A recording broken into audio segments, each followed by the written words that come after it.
Today we're diving into a case that remains unsolved, even after 20 years.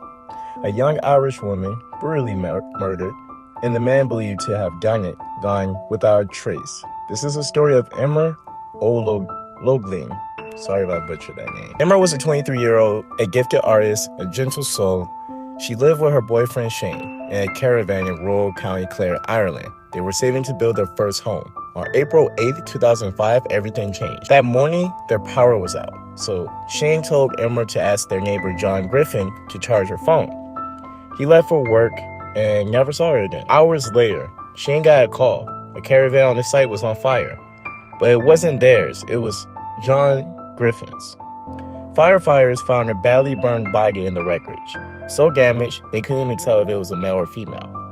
1 week later, DNA confirmed it was Emer. John Griffin had vanished.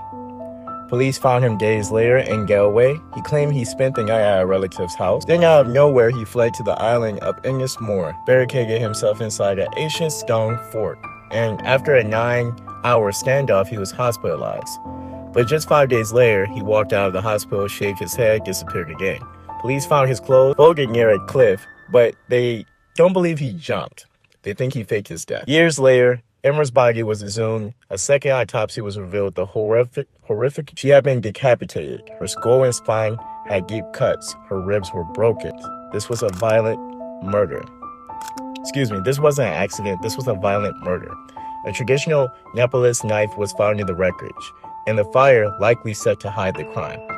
Interpol issued a notice for John Griffin. Over the years, he's been spying in Scotland, possibly living under a fake name, John McDormand. In 2022, police tracked him to a rehab facility, but by the time they got there, he was already dead. April 2020, exactly 20 years later, police launched a fresh appeal for information.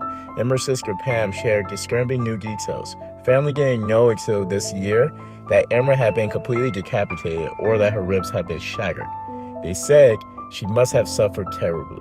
To this day, John Griffin is still missing, and Emer's family has no justice.